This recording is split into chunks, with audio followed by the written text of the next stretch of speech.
हजुरहरूलाई स्वागत छ मेरो च्यानलमा। आशा गर्दछु सबैजना सन्चै हुनुहुन्छ होला। आफ्नै कार्य व्यस्तताको कारणले गर्दा धेरै समय भइसकेको थियो मैले कथाहरू ल्याउन नपाएको, र आज धेरै दिनपछि म हजुरहरूको सामु आइसकेको छु एउटा नयाँ घटना लिएर।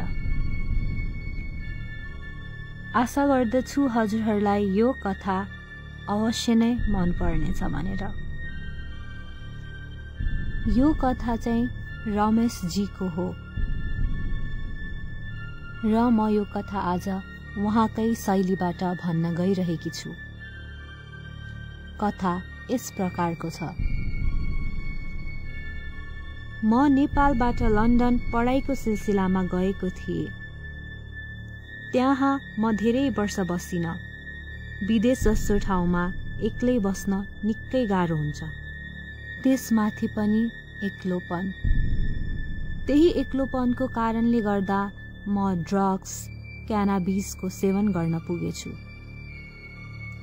त्यो समय मेरो लागि एकदमै कठिन समय थियो। मलाई परिवारको कमी महसुस भयो। त्यसैले मैले त्यहाँ सब छोडेर नेपालमै बस्छु भनेर गएँ। नेपालमा सायद परिवार, इष्टमित्रहरूको साथले होला म सुध्रिँदै गएँ। नेपाल बसेको केही समयपछि मलाई बुवाले जाऊ केही हप्ताको लागि फार्म हाउसमा गएर बस, फार्म हाउस पनि यत्तिकै खाली छ, तिम्रो माइन्ड पनि बरु फ्रेस हुन्छ, बरु घुमेर आऊ भनेर बुवाले मलाई सुझाव दिनुभयो। बुबाको कुरामा म सहमत भएँ। हाम्रो फार्म हाउस चाहिँ गाउँतिर थियो।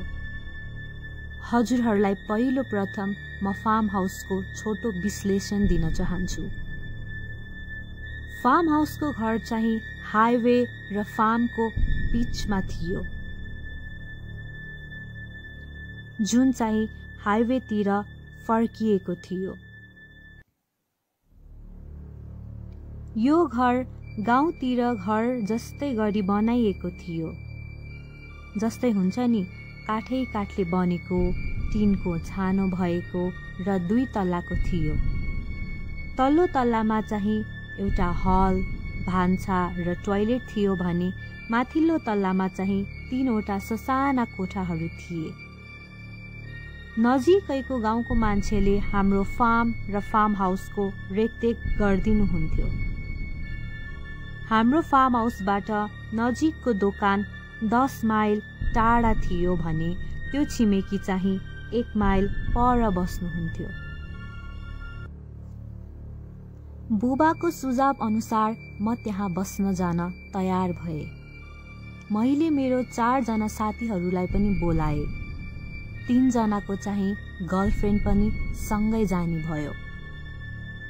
म त्यस घरमा बस्न जान लागेको पहिलो पटक त थिएन। पहिले नै म र मेरो बहिनी त्यहाँ थुप्रै चोटि गइसकेका थियौं। शुक्रबारको दिन थियो। हामी 8 जना आफ्नो सामान प्याक गरेर यात्रा सुरु गर्यौं। हामी त्यहाँ पुग्दा त्यो घर रेखदेख गर्ने अङ्कल हाम्रो स्वागतको लागि बसिराख्नु भएको थियो। उहाँले हाम्रो एकदम राम्ररी स्वागत गर्नुभयो। त्यहाँ पुग्दा साँझ भइसकेको थियो। त्यसैले हामीले गएर खाना खायौं र हल्का ड्रिङ्क्स पनि गर्यौं। जोडीहरू चाहिँ यसो डुल्न गए। म र अर्को साथी चाहिँ घरमै बस्यौं। केटीहरू 3 जना थिए। त्यसैले उनीहरूलाई एउटा रुम दियो र हामी केटाहरू 2वटा कोठामा सुत्ने भयौं। र त्यो अङ्कल चाहिँ तल हलमा सुत्नुभयो। सबैजना केही बेर गफगाफ गर्यौं र सुत्नतर्फ लाग्यौं। आधी एउटा कोठामा र आधी अर्को कोठामा। मलाई चाहिँ निन्द्रा लागिरहेको थिएन र आइपडमा गीत सुन्दै पल्टिँदै थिएँ।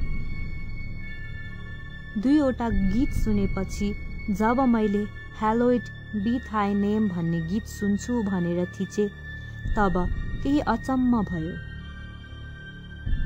गीत त बज्यो तर केही लाइनहरू नबजी सिधै लास्ट पार्ट बज्न पुग्यो।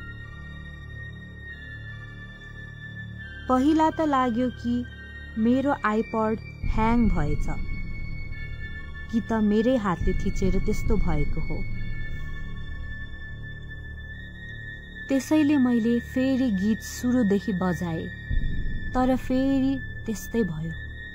मैले जुन गीत बजाइराखेको थिएँ त्यो गीत एक्कासी बन्द नै भयो र आइपडमा त कोही डर लाग्दो पारामा बोलेको झै आउन थाल्यो। त्यसपछि ठाउँको ठाउँ मैले आइपड स्विच अफ गरिदिएँ र सोच्न थालेँ आखिर के को आवाज हो त्यो। मेरो आइपडमा त्यस्तो कुनै साउन्ड नै सेफ छैन। हामी सुतेको बेड चाहिँ झ्यालकै साइडमा थियो, त्यसैले मेरो आँखा त्यस इन्सिडेन्ट यानि कि घटनापछि सिधै झ्याल बाहिर गयो। झ्याल बाहिर मैले लगभग 10-12 वर्षको बच्चा नाङ्गो उभिरहेको देखेँ। त्यो बच्चा हाम्रो फार्म हाउस भन्दा 200 मिटरको दूरीमा थियो र त्यो बच्चाले सिधै मेरो आँखामा हेरिरहेको थियो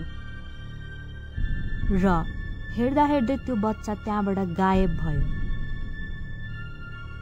त्यो दृश्य र घटना मैले सहन नसकेर म चिच्याइ रोएछु।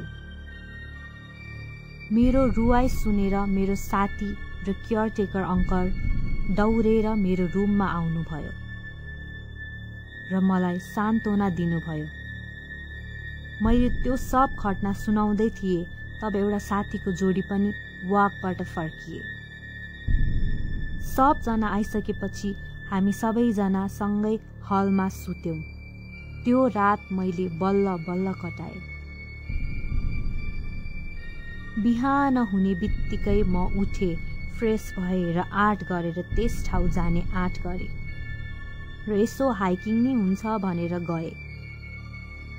त्यहाँ पुगेर मैले देखेँ कि जुन ठाउँमा मैले हिजो बच्चा देखेको थिएँ त्यहाँ जमिन मुनि केही गाडिएको देखेँ। त्यो देखेपछि म भागेर केयरटेकर अङ्कलका पुगेँ र सब सोधेँ। अङ्कलले मलाई सब विस्तारमा भन्नुभयो। त्यस ठाउँमा चाहिँ गाउँलेहरूले अरूलाई थाहा नदिकन लासहरू गाड्ने गरेका रहेछन्। उहाँले भन्नुभयो कि मेरो बाबालाई पनि यो बारेमा थाहा छ तर बाबाले यसबारे केही कदम नै उठाउनुहुन्न। अङ्कलले पनि यस्तो घटनाहरू पहिले भोगिसक्नु भएको रहेछ। त्यसैले उहाँ हाम्रो फार्म हाउस हाम्रो परिवार आएको बेलामा बाहेक अरू बेला त्यहाँ सुत्नुहुन्न रहेछ। बरु बिहान आउनुहुन्थ्यो रे, काम भ्याउनुहुन्थ्यो रे अनि आफ्नै घर फर्किनुहुन्थ्यो रे। उहाँले बाबालाई सम्झाउन भन्नुभयो। हामी त्यही दिन घर फर्कियौँ र बाबालाई सबै कुरा भने। उहाँले पहिला त विश्वास नै गर्नुभएको थिएन। पछि सबले भनेपछि सम्झाएपछि बल्ल विश्वास गर्नुभयो र केही समयपछि फार्म हाउसको जग्गा सब बेचिदिनुभयो। तर मलाई अझै जान्न छ कि आइपड र त्यो जे देखे त्यो दृश्यबीच के सम्बन्ध थियो।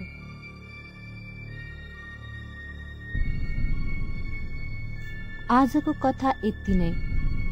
म फेरि पनि उपस्थित हुने नै छु छिट्टै अर्को कथाहरू लिएर।